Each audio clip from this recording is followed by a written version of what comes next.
తెలంగాణ రాజకీయాల్లో మరోసారి బీజేపీ జనసేన సంబంధాలపై చర్చలు రగులుకున్నాయి. ధర్మపురి అరవింద్ చేసిన వ్యాఖ్యలు జనసేన శ్రేణుల్లో ఆగ్రహాన్ని రేపుతున్నాయి. మాకు ఎవరి సపోర్ట్ అవసరం లేదు, ఆంధ్రప్రదేశ్లో జనసేనతో పొత్తుంది, తెలంగాణలో లేదు అంటూ ఆయన స్పష్టం చేయడం రాజకీయ వర్గాల్లో హాట్ టాపిక్ గా మారింది. ఇదే సందర్భంలో ఎన్నికలు అయిపోయిన తర్వాత పవన్ కళ్యాణ్ వస్తాడా అన్న వ్యాఖ్య మరింత చర్చకు దారితీసింది. ఈ మాటలు జనసేనను తగ్గించేలా ఉన్నాయంటూ ఆ పార్టీ కార్యకర్తలు మండిపడుతున్నారు. ఎన్నికల ముందు టీబీజేపీ అధ్యక్షుడు పవన్ ను కలిసి ప్రచారానికి ఆహ్వానించిన విషయం గుర్తు చేస్తూ ఇప్పుడు ఇలా మాట్లాడడం సరికాదని జన సైనికులు హితవు పలుకుతున్నారు. ప్రస్తుతం ఆంధ్రప్రదేశ్ లో బీజేపీ జనసేన పొత్తు కొనసాగుతోంది. అయితే తెలంగాణలో మాత్రం అధికారికంగా ఎలాంటి కూటమి లేదని బీజేపీ నేతలు చెబుతున్నారు.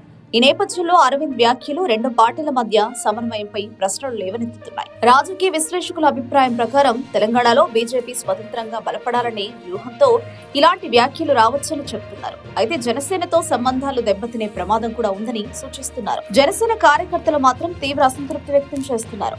మా నాయకుడిని పిలిచి ప్రచారం చేయించుకోవాలనుకుని తర్వాత అవసరం లేదనడం అవమానకరం అని అంటున్నారు.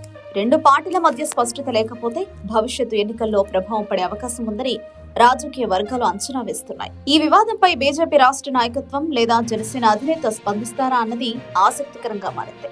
తెలంగాణ రాజకీయాల్లో బీజేపీ జనసేన సంబంధాల దిశ ఏమిటో త్వరలోనే తేలనుంది. మాకు సపోర్ట్ అవసరం లేదు, మాకు కొరట్ల ప్రజల సపోర్ట్ కావాలి. అవుట్ రైట్ గా ఫుల్ మెజారిటీ తోటి Bharatiya Janata party municipal chairperson ఇక్కడ కూర్చొని ఉంటారు. ఏం అలయన్స్ లేదు. పవన్ కళ్యాణ్ పార్టీ తోటి ఆంధ్ర అలయన్స్ ఉంది, తెలంగాణలో ఏం లేదు. అయిపోయి ప్రచారం ఇవాళ ఇంకెప్పుడు వస్తారు.